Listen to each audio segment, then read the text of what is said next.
Hello class, कैसे हैं आप सभी लोग। आज हम डिस्कस करने वाले हैं कुछ important points of chapter number 1 of NCERT books of class 11th।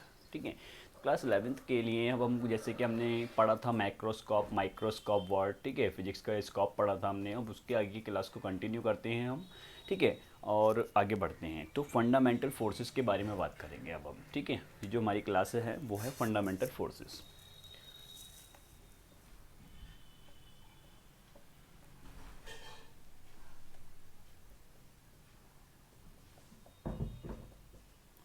Part 2, video part 2 चल रहा है हमारे पास, fundamental forces.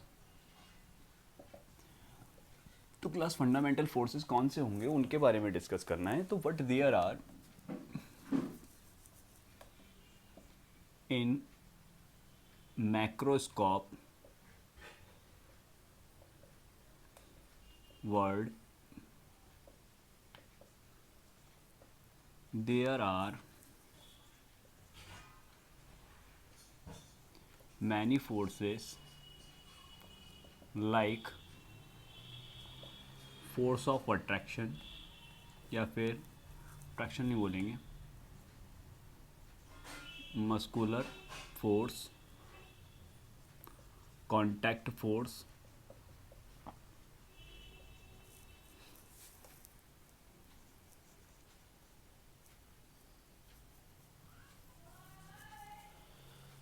Muscular force, contact force, non contact force,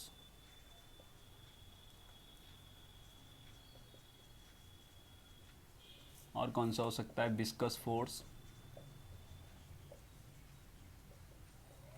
electric force, etc. बहुत सारे फोर्सेस हैं क्लास हमारे पास, ठीक है। यानी कि अगर माइक्रोस्कोप में बात करते हैं तो ये जितने भी हम फोर्सेस के बारे में बात कर रहे हैं तो ये सारे के सारे हमारे पास में इलेक्ट्रिक फोर्स को अगर हम, चलो ठीक है, लगा देते हैं। Muscular force, contact force, non contact force, viscous force, ठीक है, ग्रेविटेशनल फोर्स, ये सब सारे फोर्सेस हम पढ़ते हैं मैक्रोस्कोपिक वर्ल्ड में। हमने बताया था न्यूटन्स लॉ फॉलो किए जाते हैं यहाँ पर, ठीक है। लेकिन अगर हम बात करते हैं कि एट लिस्ट फंडामेंटल फोर्सेस कौन से हैं, तो there are two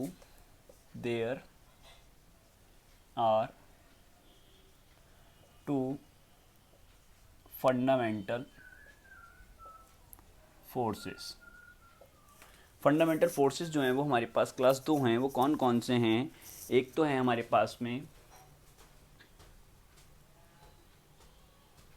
gravitational force, और नंबर 2 है हमारे पास इलेक्ट्रिक फोर्स, ठीक है।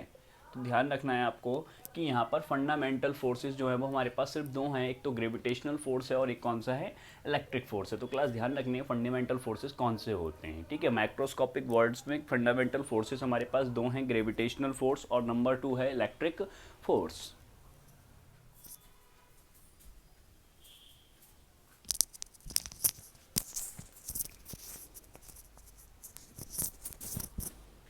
हाँ, तो क्लास माइक्रोस्कोपिक वर्ल्ड में बात कर लेते हैं। माइक्रोस्कोपिक वर्ल्ड में हमारे पास में फोर्सेस होगा। कौन सा फोर्स होगा,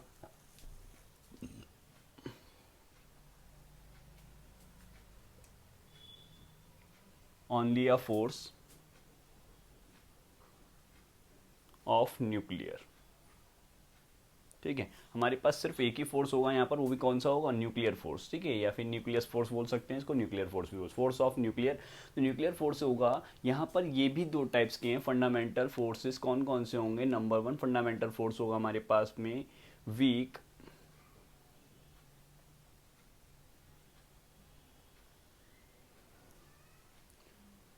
nuclear force, number 2 strong nuclear force, ठीक है क्लास। तो यहाँ पर हमारे पास में 4 फंडामेंटल फोर्सेस आ गए। कौन कौन से? Gravitational force, electric force and number third होगा ये weak nuclear force and strong nuclear force. है एक ही फोर्स, ठीक है। देखिएगा माइक्रोस्कोपिक हमने बता ही दिया था आपको कि ये जो है वो ब्रांच होगी फिजिक्स की जहाँ पर हम छोटे छोटे एटम्स के बारे में बात करते हैं, एलिमेंट के बारे में बात करते हैं, न्यूक्लियर, इलेक्ट्रॉन, प्रोटॉन्स, इन पर जब डिस्कस करते हैं वो माइक्रोस्कोपिक वर्ड होगा फिजिक्स का। उसके अंदर जो फोर्सेस लगेंगे एटम्स में वो लगता है न्यूक्लियर फोर्स। और ये ही हमारे पास में कुछ फंडामेंटल फोर्सेस रिप्रेजेंट किए गए हैं। अब इनका एक रेशियो होता है कि strength ratio, strength ratio of this forces, ठीक है। हमारे पास में कौन सा फोर्स है? Gravitational force. फिर कौन सा हमारे पास में? Weak nuclear force. फिर है हमारे पास इलेक्ट्रिक फोर्स। फिर है स्ट्रॉन्ग न्यूक्लियर फोर्स, ठीक है। तो कौन सा फोर्स सबसे ज़्यादा होगा वो सब चेक करने हैं हमें, ठीक है। एफ जी को अगर हम मानेंगे तो ये सिर्फ और सिर्फ हमारे पास कितना होता है? 1, ठीक है। तो ये होता है 10 की पावर हमारे पास 25। और फिर आता है हमारे पास में एफ ई। तो एफ ई का जो होता है वो 10 की पावर 36। और उसके बाद आता है हमारे पास में लास्ट 10 की पावर 38। तो क्लास नज़र आ रहा होगा आपको कि वीक न्यूक्लियर फोर्स और स्ट्रॉन्ग न्यूक्लियर फोर्स, तो सबसे बड़ा स्ट्रॉन्ग मतलब कि जो न्यूक्लियर फोर्स है वो कौन सा है? वो हमारे पास में स्ट्रॉन्ग न्यूक्लियर फोर्स होता है। तो क्लास ध्यान रखना है आपको कि सबसे स्ट्रॉन्ग नेचर्स में सबसे स्ट्रॉन्ग फोर्स कौन सा होता है? तो वो सिर्फ और सिर्फ हमारे पास कौन सा है? न्यूक्लियर फोर्स है। न्यूक्लियर फोर्स से स्ट्रॉन्ग कोई फोर्स नहीं होता है, क्योंकि न्यूक्लियर एक ऐसा हमारे पास न्यूक्लियर फोर्स ऐसा फोर्स होता है जैसे सपोज दैट ये एटम और इस एटम का ये न्यूक्लियस, और न्यूक्लियस के चारों तरफ होती हैं ऑर्बिटल। 9th क्लास में आप लोग अच्छे से पढ़ चुके हो। तो इन इलेक्ट्रॉन को बाइंड अप करके रखता है कौन? न्यूक्लियस। तो यहाँ पर इन इलेक्ट्रॉनों को इतनी इजीली इजेक्ट नहीं किया जा सकता है, ठीक है। क्यों? क्योंकि due to the strong nuclear force. तो दैट्स वाई नेचर में सबसे स्ट्रॉन्ग फोर्स कौन सा होता है? Nuclear force. Pause the video and note it down.